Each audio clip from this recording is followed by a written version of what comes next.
Well, we're into the third week of Marv Gersten's high school class, and it's been delightful. We enjoyed the last two speakers, one on cancer and one showing us what it's like to rise to be a federal judge and take no nonsense from anybody. Today, we're going to hear from Marv himself. He's also done something that serves the public as a civil engineer, designing infrastructure. The truck that delivered your groceries might have gone on a road that he designed or participated in designing. And he's done projects nationwide. But then there's his hobby, which is model railroads. And a few of us already heard Marv on this topic in the Reminiscences group, and it was wonderful. I was so inspired that I wanted to visit the Model Railroad Club that's in Union, New Jersey. And they have a big installation there that's well worth seeing. And it's always changing and growing. I went there with my wife, and she works for the railroad industry. So she got to talking to the guys there who run the model railroad. And they were going at it, talking about couplers and hoses and brakes and things. And I was fascinated watching the trains go around. So after hearing Marv today, you might want to go there too, because you're going to get inspired. And also the model railroad might bring back some very good childhood memories. So Marv, please come up and tell us that. Thank you, Mark, and thank you, everyone. It's good to talk about a few things now. And before I was asked if I had any guests on Zoom, and didn't see any, but now I do. One of my high school and boyhood friends is here, Herman Natenblood. He's down in Florida, retired, but we had a great boyhood and experience at Brooklyn Tech. And in arranging the June program, I wanted to have a theme of my great high school. And so I had my two speakers that you've listened to, and I tried to reach out. I wanted to have the principal or someone from Brooklyn Tech. And I reached out to the principal, I phoned, I emailed, nothing, no response at all. Then I reached out to the Alumni Association, the Brooklyn Tech Alumni Association, and I finally reached the executive director. And she said she'll get back to me, and nothing. Weeks go by, and so I'm looking for my third and maybe my fourth speaker. And finally, they said, it's June, it's graduation. We have too much to do. We can't come. So instead, you have me. So with that, I want to talk about my love of model trains. And so I made this presentation to the Reminiscence group, but I got some nice feedback on it and felt that for those of us who grew up in the 40s and 50s, reminiscence about our old model trains would be pretty interesting. So my love of model trains and my history of my hobby. So let's see. So Lionel, back in the late 40s and the 50s, I had a gift of a set of Lionel trains, a large set. I remember I had a 4x8 board. I had a big transformer. There's a picture of the transformer. And the life of me, I can't remember all the different trains I had. So what happened to it?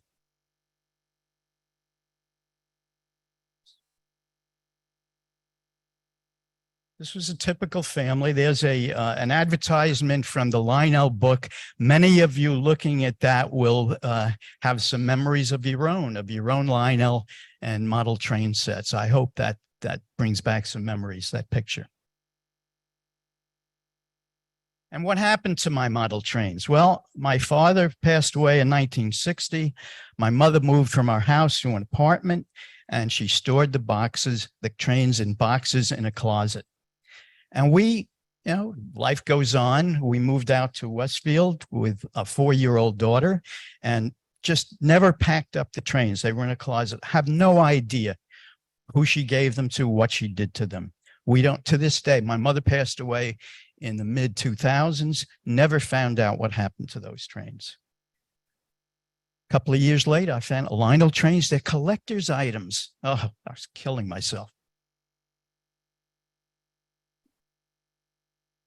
So we vacation up in the Berkshires, and in the 80s, we were at the inn that we go to, and our innkeeper said a friend of his who owned an art gallery was selling the gallery.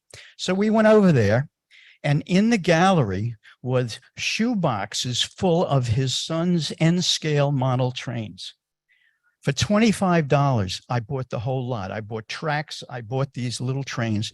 N-scale. N-scale is 1 inch is 160 inches, or 1 inch is 13 feet. And it was perfect size. So now I had the trains. Now I had a project. I'm an engineer. I like to build things. I also like to build little things. So I needed to get some sources. So I got the guidebook, N-scale model railroading. I had to learn about electricity. I was a civil engineer, not an electrical engineer. So I had to get the booklet on electricity and electronics for model railroaders. But I also needed to know about scenery. So there's another source, the scenery manual, because I was going to build something pretty neat. So I found a layout that would fit the size of the workbench I had. I had a 2-foot by 5-foot workbench that I built in my basement. And I found a layout that would fit. Loop track, 2 loop tracks, 6 switches. I could run 2 trains at the same time around those tracks. And I even found a wiring diagram and transformers. That showed me exactly how to wire it up. So I got to work. But I needed some themes. I needed, what was my scenery going to be? What kind of buildings? Now, Westfield to me was a great town. And I said, I'm gonna do things that model Westfield. So the train station, the Arcanum Hall on East Broad Street, the fire station. And also, if you see in the bottom, that was the site of a light rail station in Jersey City. And my firm was doing the engineering and the planning for the light rail site. I loved the steel railroad trusses. You can see the World Trade Center in the background. So I wanted a theme of downtown Westfield. I wanted the train station, which I loved. I wanted to build a bridge and buildings, the firehouse, the traffic circle, a gas station, but I needed people, canoe, Echo Lake. So I had canoers, fishermen. And I loved the train station. I commuted from that train station from the 70s when it was still Jersey Central, and then it changed to New Jersey Transit. But I thought that station was really an architectural gem. And so I wanted to build one that looked like it. Well, fortunately, New Jersey Transit was one of our firm's clients. So I got the building plans. They were doing some, not renovations, they were doing some repair work on the station. And I got a set of their plans. So I had all the measurements I needed to build a model of the train station. And I did. At 1 to 160 scale, 1 inch is 13 feet. So there was the train station and some of my fellow commuters along the platform, and layout was starting to take shape. And as I said, I loved the steel trusses, the steel bridges. I'm an engineer, so I built one. It wasn't overnight. It took years and years of after work, coming downstairs, one little thing at a time. That was the truss, the model railroad truss. I needed rolling stock. So I was able to get a New Jersey Transit locomotive. And of course, besides running passenger commuter rail through Westfield, at the time it was 4 tracks, and they ran freight. Conrail ran freight. So I needed some Conrail cars. So I added a few Conrail cars. And that's what my basement and my little layout started to look like. The buildings were in. You can see the wiring. I built a little layout. There were switches in there to control the turnouts. 2 transformers, one for each of the trains that I was going to operate. And it's starting to take shape.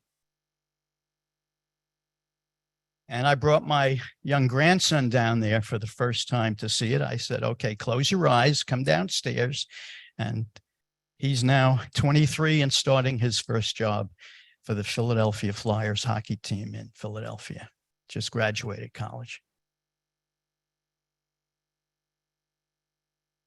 Now I had to add some background. So in the art shops in New York City, you could get the background. So I got one of those, and that was my background. I wanted to have a background looking towards the city, looking towards the World Trade Center and the Twin Towers. So I thought that was great, and I added that. Now, at the time, Westfield had a diner in the middle of town called the Excellent Diner. And then one day it was announced that it was going to be picked up and moved to Germany. And it was picked up and moved to Germany. So I picked it up and I moved it to the side of my layout. So there's the relocated Westfield diner from downtown Westfield. But you know, I love to build models, little models. And I saw this model of a water tower and I just couldn't resist it. So maybe at one time during the steam days of Jersey Central, it might have been a water tower. Maybe it was in Westfield, maybe it was somewhere else, but I just couldn't resist. So I built it. And now if you also see, there's a plexiglass barrier that I had to build along the front of it. Why did I do that? Well, my grandsons love to go down there and race my trains around the tracks. And after 1 or 2 locomotives coming off the track and crashing to the floor of my basement, I said, I better protect those things. So I put in a plexiglass barrier.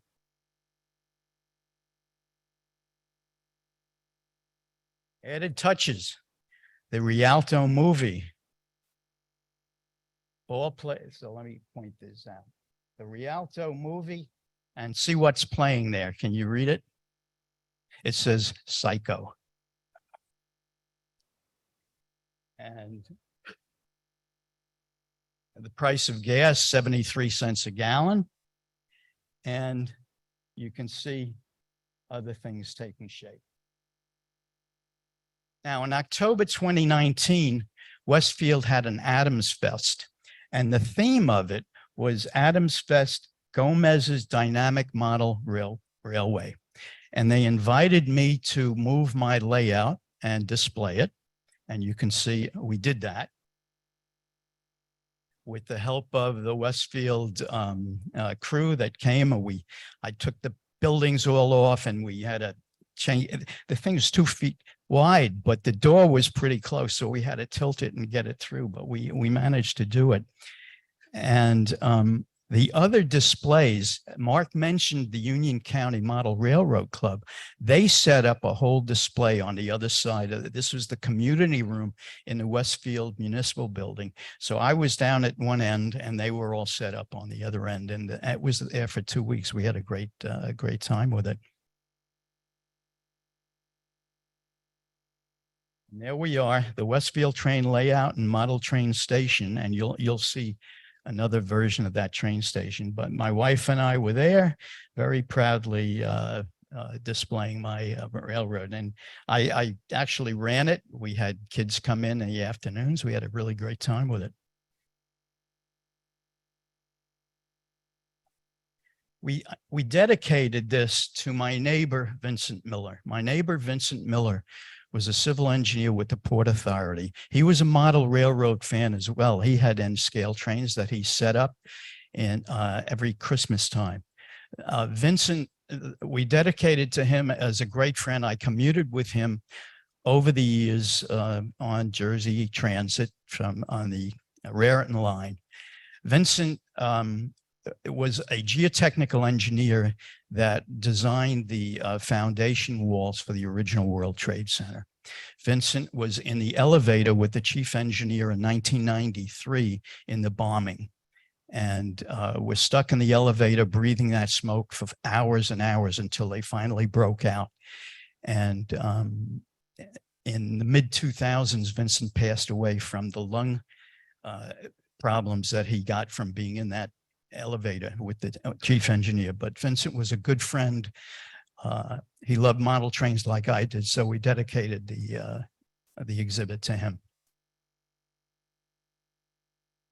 So here's what it looks like today.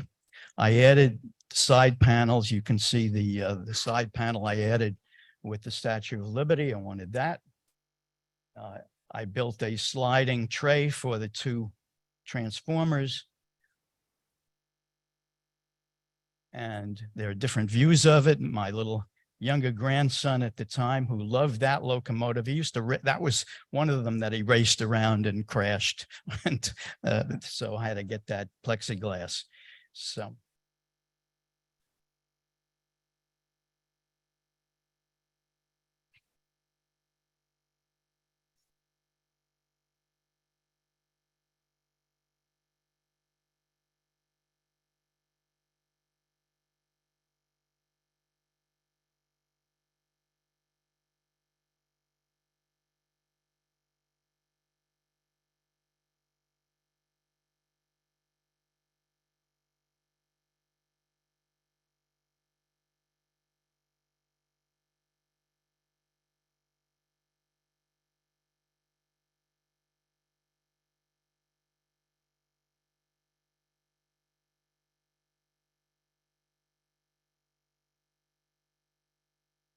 So that was my N scale. So in 2002, my wife and I and another couple went to Longwood Gardens in Kennett Square, Pennsylvania. And it was a great display, including something I'd never seen, a garden railroad exhibit. And they had a how to build book. And I took one look and I said, wow, I can build that in my tomato. Now, I had been growing tomatoes in a 5-foot by 17-foot or 18-foot vegetable garden for probably 20 years. And after a number of years of planting tomatoes in the same spot, they get what's called verticulum fusarium wilt. And that was the end of my great tomato days. So I said, well, I can build this garden railroad in my old tomato patch. So did the same thing, started doing a little research. The book was Large Scale Model Railroading, and there was a magazine, a monthly magazine on garden railroads. Now, this was garden railroad. It's called G Scale. 1 inch is 30 inches, or 1 inch equals 2.5 feet. So I was on my way with my next project. Marvin's Garden Railroad. I started construction April 18th, 2003 in backyard. And you can see that I dug trenches. I followed the directions. I put in the gravel and the ballast, just like you would if you were building a real railroad. Exactly the same. I wasn't nailing anything down. I was building ballast, leveling it, putting in the curves, everything the way you would do it as a real railroad. Of course, I had to have a plan. I'm an engineer, so I drew up the track plan, and the track plan. These are stainless steel, outdoor stainless steel, came from China. You can't get them anymore. Stainless steel. So 3 36-inch sections, 3 right-hand switches, 2 left-hand switches, a stub end track, pretty similar to the layout I had inside. So I could run trains, two sets of trains, outside, inside loop. You could switch them back and forth. So that was my layout. The diameter the outer diameter 5 foot outside diameter, 4 foot inside diameter. And you need trains. So I went to a model train shop in Brooklyn, 18th Avenue in Brooklyn. And I got this old time steam passenger train set. This is G scale. I went online and I got the diesel. So now I had steam and I had diesel and I had cars. But that wasn't enough. I wanted more. I loved these red Santa Fe Cabooses. So I got a big one and a small one.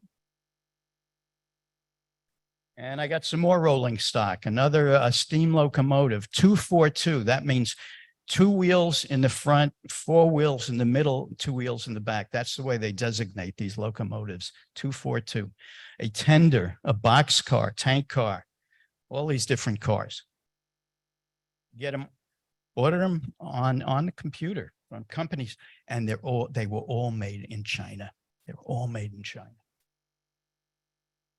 So I needed a wiring plan. At the time, I was running from, I had a house outlet on my deck.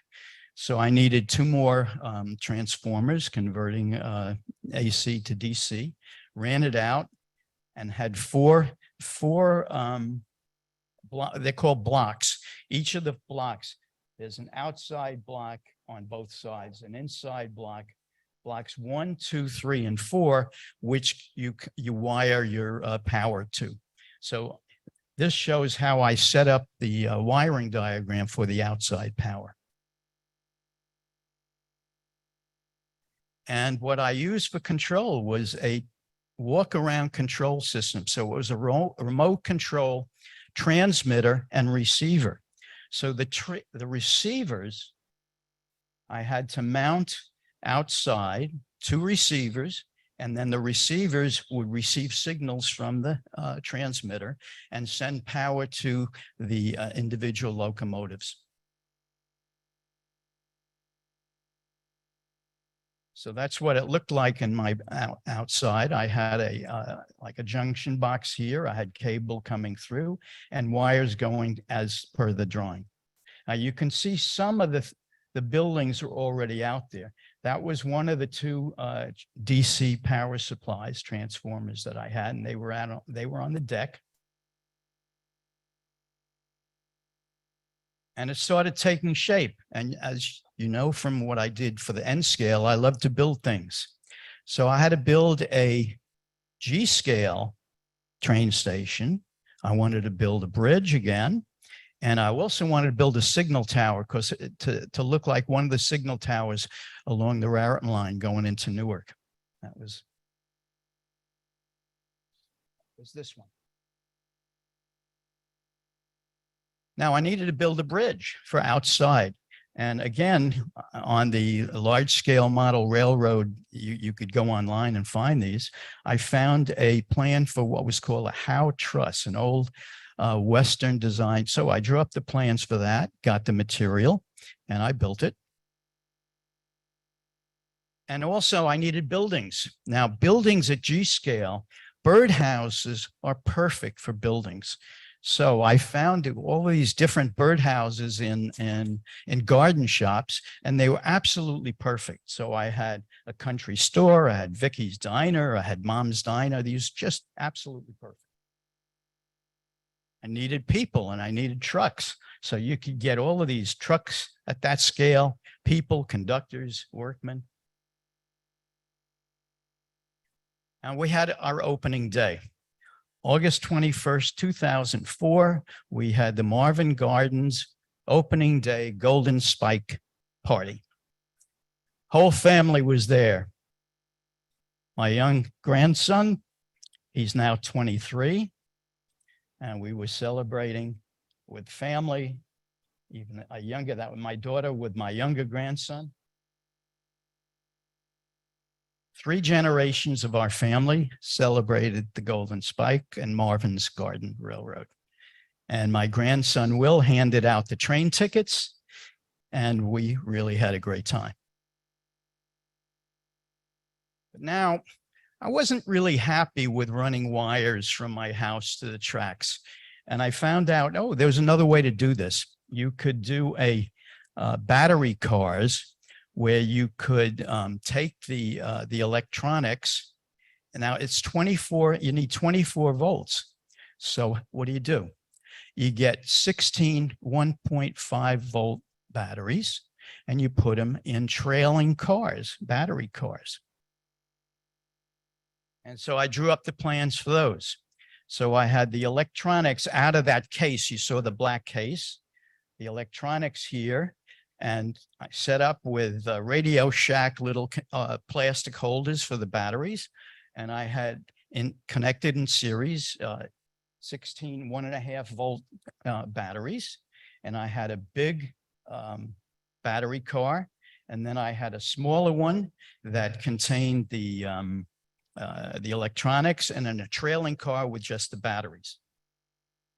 And this is what they look like. So the long gondola car with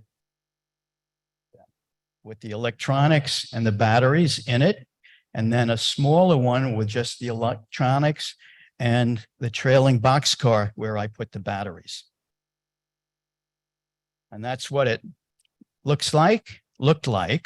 It's not, the tracks are still there. The last year I worked on this, I'm working on my garden railroad, and I'm doing some planting, and I'm bending down. And that night I have a stabbing pain back here, and I had pulled a piriformis muscle in my back, and that was the end of my gardening days. But you can see what it looks like. We even had a little visitor up there. So a view of that, there's myself and my grandsons. And that's a picture of the model of the Westfield train station I built. And what I'm going to do with that, for the exhibit for the Adams Fest, they built me a plexiglass box to protect it. So we moved that the station, and we put it on exhibit, and I have it now in my basement with the plexiglass. And what I told the town is I'll donate that to the town, and they'll get that train station. But you can see there's the Howe Truss in the background that I built.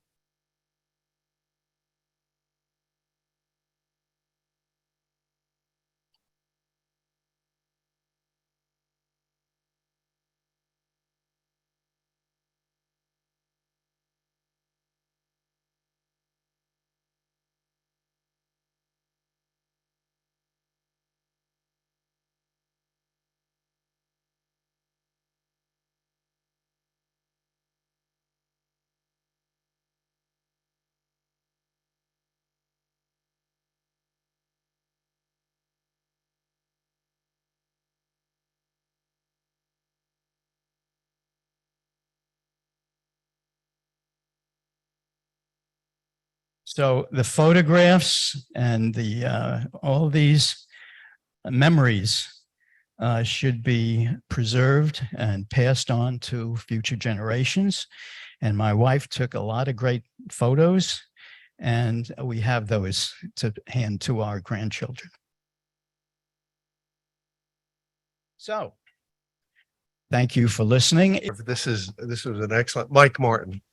This is an excellent presentation. I also own Lionel trains and American Flyer for you people that go way back. But anyway, 2 things. N scale, which I'm not familiar with. Is that a Lionel scale or somebody else? No, Lionel was O. Oh, that's what I thought. Okay.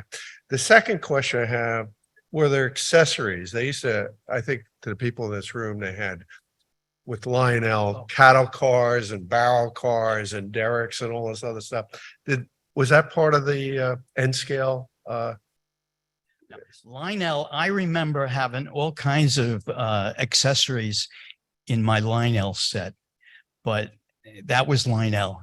And for the life of me, I could kick myself for giving up that set, because they were those accessories that you remember in the Lionel set, and I just don't know what happened to them, but they were there. And you don't have those in the N scale, or the manufacturers that made up the N scale, or even HO. You can get buildings and building kits in N scale and HO scale, and that's what you see in the Union County exhibit. Is fabulous with some of the things they've done. But for me, for having a space that was 2 feet by 5 feet, N scale was perfect. Online, Bill Tittle. Yeah, a great project, Marv. My question is, did you ever, I mean, what do you do when it rains for the outside setup? Now, outside, I would take in the building. The trains always came in. Remember, the tracks were stainless steel, so they were fine. The bridge stayed out. I bought in the buildings. I didn't leave anything out that could be damaged by weather. But the stainless steel tracks are still there, and it breaks my heart every time I look at them. My daughter took all of the trains. I was thinking about maybe donating the trains to the Union County, the big trains to Union County Railroad Club. And my daughter said, your grandsons will want those trains. So she took all of the vehicle, all of the trains, all of the cars, and the only thing that remains is the outside is the stainless steel track. Thank you, Mark. This is so wonderful. First, I bring you greetings from John Groot. Now, who is John Groot? Old timers in the room might be having some deja vu. It turns out we have another member who's in the same league with model railroading as Marv, and his name is John Groot. And a few years ago, he actually gave a talk like this. He started with Lionel trains, around the Christmas tree, into his basement, and also then finally built a whole model in a community and roads just very similar to this in his garden. And then he was living in Western New Jersey, but then he and his wife decided to move to Pennsylvania a few years ago. He's remained a member, but he doesn't come very often. So I reached out to him yesterday to invite him to this talk online. And it turns out that I didn't know whether he's still doing railroading. He had to take down his railroad in his garden, of course, when he sold his house. So I didn't know whether he continued. And he's more gung-ho than ever, it turns out. And he's excited. And he has done something similar out there. And he's a member of the Model Railroading Club and the national organization BTO. And today, the BTO is having their yearly convention in a town in Pennsylvania with the unlikely name Bird in Hand. That's the name of the town. And John is sitting at the sign-in desk, manning the sign-in desk for this convention for railroaders. So I really hope that you and John get together and sync up on all of this. You're both so passionate. Thanks.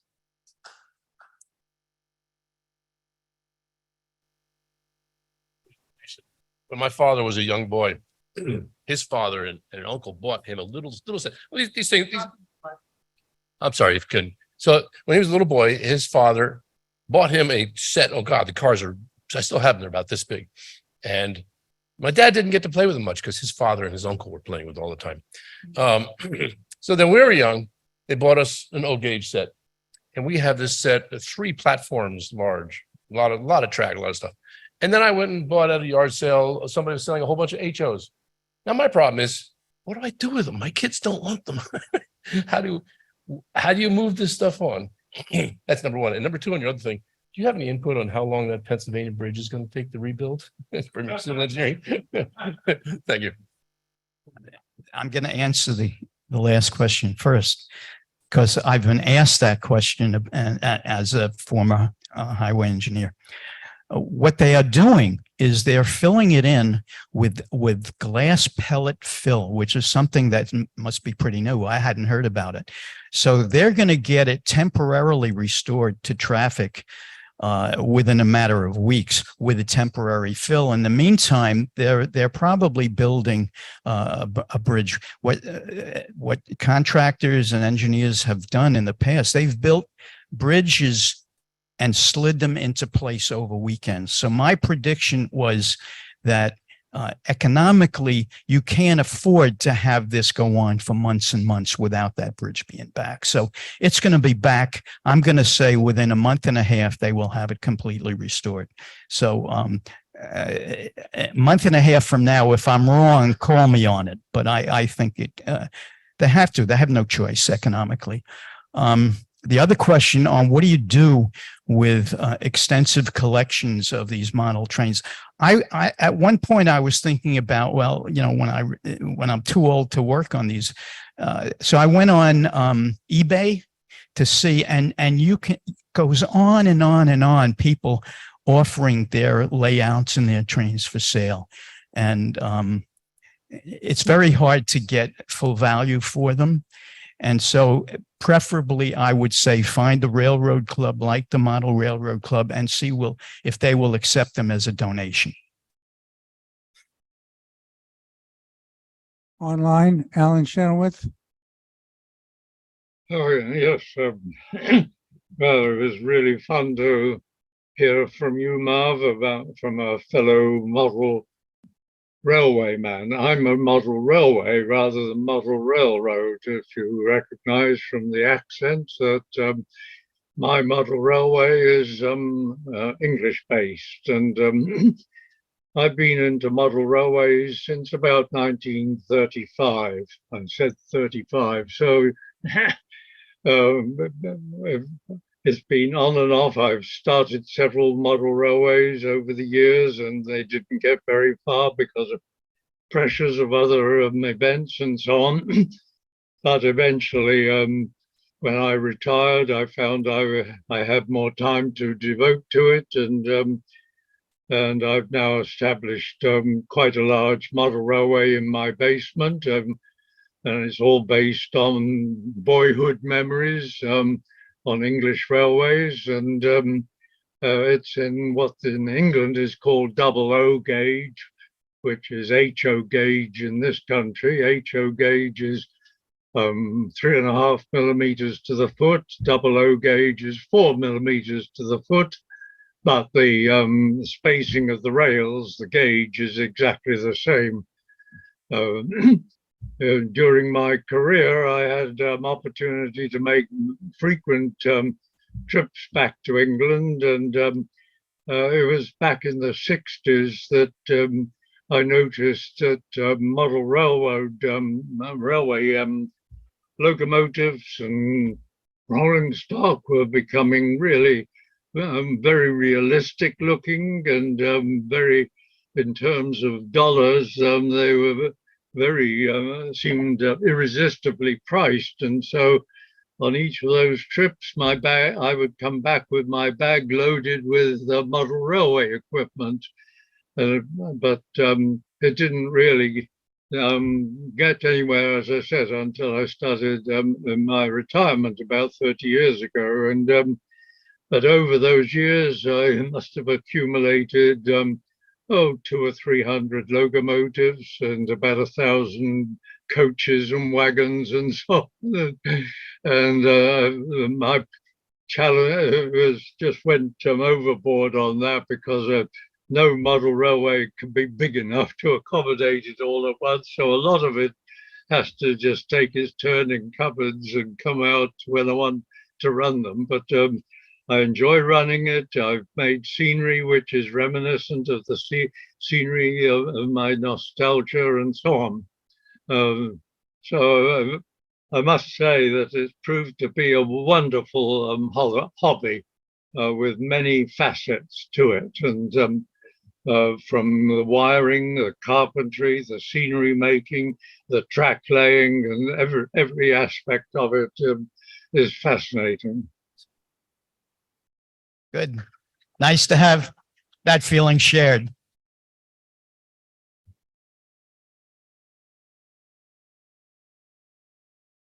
Are you familiar with the live steamers of New Jersey? Well, they run real steam locomotives. And many years ago, we had a member named Harry Kundrat who bought a partially completed vertical boiler steam locomotive. I don't know the gauge, but it was wide enough so that you could sit in an open car. An adult could. So I joined, even though I had no equipment, because I had 4 grandsons and I wanted them to have the fun of riding around in these steam locomotives. So I don't know if they're still in business. They're out in Warren, and I'm gonna look them up because a couple of weeks ago, one of my grandsons who I treated to rides on the members' equipment at the live steamers gave me a ride in the locomotive that he was the operating engineer. Yeah. So things come full circle. So you might check, because if they're still in business, they are quite an ardent bunch of railroaders. The G-scale modelers, talking about steam, there are people who model G-scale who have G-scale steam locomotives that are operated with steam, with hot water. Those that they work with are the G-scale size, but they do it the same way. The scary thing is they're dangerous. You got to be very careful or they'll explode on you. But I get an email from it's called Large Scale Modelers, and most of the emails are talking about the steam locomotives and G-scale. So they're getting away from electric power and they're moving to steam power on that scale. Not the ones you can ride in, but the models. Yeah, right. Yeah. So I actually have a question for you.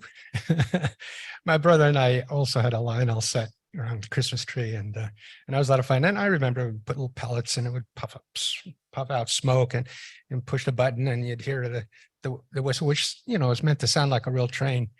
You call it a whistle or whatever. And it would chug around, but it had kind of a sound of a little thing on a little track. And now in your video, the sound is full volume. So has the technology of the sound of model trains changed over the years? How is that done? Well, all I can say is that for my steam locomotive and my diesel locomotive, I was able to get sound sound units so you could get the diesel sound. And when the diesel, then you put a little magnet in one location under the track, and when the diesel goes over that magnet, then the diesel sound operates. So anyone who's electronically oriented probably knows how it works, but I just followed the directions and I was able to get the diesel sound. And the same with the steam locomotive. I think the sound was in the trailing with the slope car, and it had that unit that would produce, but that puff was constant, as opposed to the diesel, which only worked when it passed over that magnet. So just to follow up, so in the old days, the sound was just the mechanical sound. There was not an audio system. But is it now generated and coming out of a speaker to sound more realistic? Coming out of a speaker. Thank you. Yeah. Alan Shenoweth again. Speakers about like that. Very yeah, sorry to come off again, but as just following on from that remark, the whole business of model railways nowadays has become highly computerized, digitized, and it's just fantastic. The amount of control that one can have over the trains, make them sound really very, very realistically. But I had one more question, Marvin, that yeah, you mentioned a couple of times a Union County Club somewhere. The one I'm familiar with is the one in which I thought was in Kenilworth, just off Route 22. Which are those one and the same, or are they two different clubs? Yes, the one in it's off Kenilworth- Route 22, and it's actually in Spring. I guess it's Springfield. Yeah, it's behind where the Target store is. Yeah, and it's a fabulous layout, and they have a holiday show every from Thanksgiving to Christmas, which is fantastic.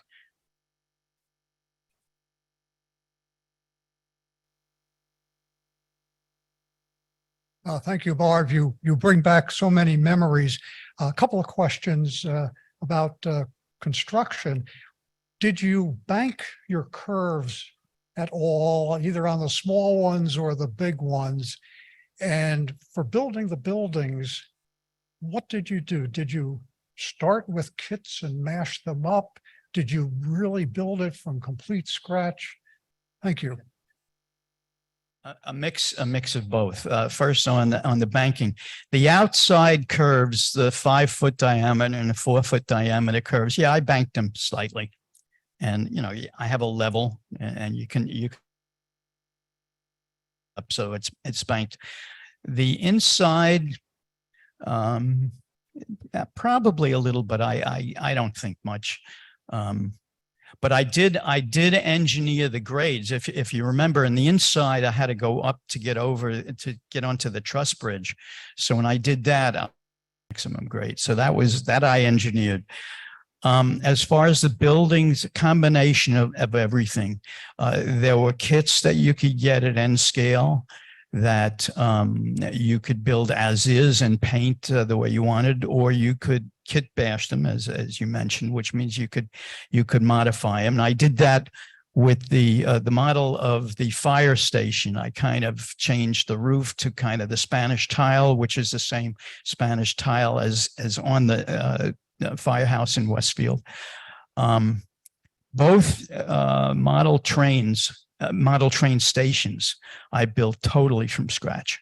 I had the plans from NJ Transit, and I built a small one. And you can order from scratch, but there are model materials that are sheets that have stone or have planking and all kinds of different modeling materials that you can use in addition to just balsa wood and anything you can put together. So it was a combination of all of those.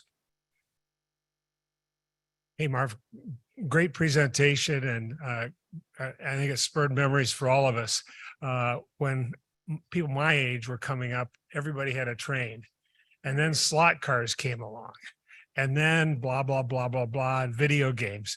What do you see in the future? Do you see a generation come along that'll actually want to play with trains, or is this all dying with our generation? My generation, I not only played with trains, I built model airplanes. And I built model airplanes, the sticks and the paper, and I had a U-reel and I had a gas engine, and I flew those things. I don't see the kids doing that today. My grandsons, I mean, they play golf, but they're not, hobbyists at all. They're on their smartphones. And I think it's a shame. I think we've lost something. Working with your hands. I don't think a lot of kids learn how to work with their hands. And I think it's a shame.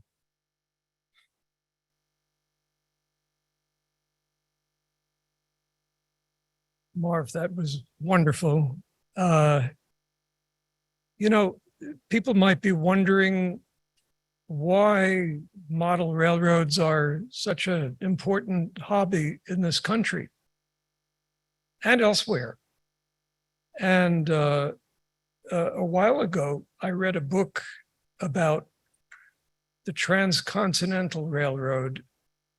It was built from 1863 to 69. That's when it got connected across the country.